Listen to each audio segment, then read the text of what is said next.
Բաղրամյան 26-ի դիմաց հավաքված ցուցարարների խոսքերով ապրիլի 18-ից ուժի մեջ մտած որոշումն անօրինական է եւ չի բխում հարյուրավոր քաղաքացիների շահերից։ Նրանք հեռուպահեկ բիզնես ոլորտը կաշառակեր պաշտոնյաներից չենք թույլ տա հերթական մենաշնորհը եւ այլ բովանդակությամբ ցուցապաստառներով նախագահական նստավայրի դիմաց փորձում էին իրենց ձայնը լսելի դարձնել։ Ձայնասկավառակների վաճառքով զբաղվող ձեռնարկատերերը նշում էին, որ նոր օրենքի համաձայն իրենց արգելվում է առանց դրոշմակնիկների ձայնասկավառակներ իրացնել։ Շուրջ 1 շաբաթ այս մարդիկ ստիպված փակել են իրենց կրպակները, իսկ աշխատողներին տուն ուղարկել։ Այսօր մենք կանգնած ենք տուփիկի առաջ։ Այսօրվա դրությամբ հազարավոր մարդիկ հանրապետությունում կան շատ խանութներ, ու հիմնականում ստեղ գտնվողները հանդիսանում են խանութների կրպակների, ասենք,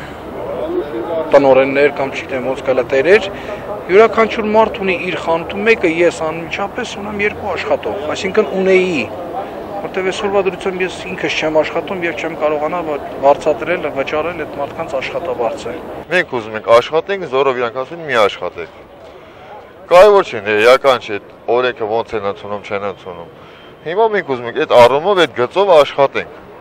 որպես ապրուստի միջոց, տուն ունենք, երեխա ունենք, պահում ենք, գոյատևում ենք։ Ակցիայի մասնակիցների խոսքերով փոքր ու միջին բիզնեսը զարգացնելու երկրի ղեկավարության բարձրաձայնումները միայն գեղեցիկ հայտարարություններ են, իսկ գործնականում հարկային բեռը ծանրացնելով ցանկանում են ոլորտը մոնոպոլիզացնել։ Կաբինետներում նստած որոշ պաշտոնյաներ վճռում են քաղաքացիների ճակատագիրը։ Եթե խնդիրը առաջիկա օրերին լուծում չստանա, ապա մենք ստիպված կլինենք հեռանալ Հայաստանից, նշում էին բողոքի ակցիայի մասնակիցները։ Ես բանկից գրավ եմ դրել, գումար եմ վերցրել։ Խնդրում եմ ուղղակի, եթե հնարավոր է գոնե ժամանակ տան, մենք այդ դիսկերը կանանք վաճառենք, այդ գումարը ես չգիտեմ ոնց պետք է փակեմ։ Տնից սենսնես կզրկվենք, արդեն գումարը կմնա բանկին, տունը կմնա բանկին, այդ գումարից մի որոշակի գումար կնա, ստիպված պետք է ուսարებ թողում գնամ, ես եկել, ուրիշ ձև չունեմ։ Կաբինետում որոշում են հազարավոր մարդկանց ճակատագրեր։ Այսինքն ով ինչ պետք է անի։ Այսինքն մեր բողոքը որ կա, նրանում է կայանում, որ շուկան ազատ ինքը որոշի, ազատ մրցակցային եւ ասենք մտքի ճկունությունը որոշի,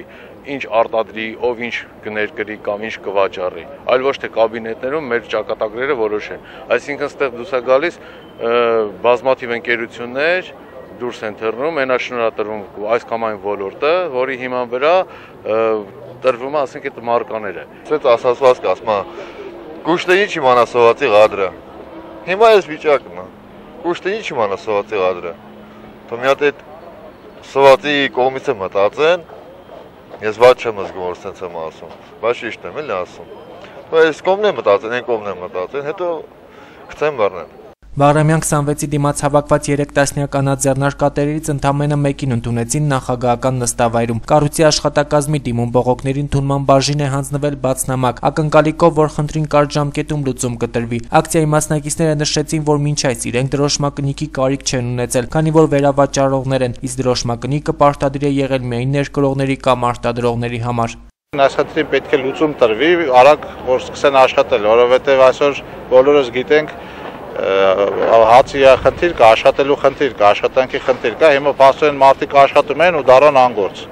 Հիմա բայց իրենց ծախսերը մնացել է, մեր բոլորիս ծախսերն է մնացել։ Վարկեր կան, գումարկատեղի, կրպակի, խանութի, արենդայա, հարկեր են, բոլորն էլ պոտենցիալ երկիր արտագաղթելու պատրաստ են, որտեղ 15-20 տարվա տեսականի աշխատանքային փորձ, մարդիկ իրենց սիրել են այդ գործը,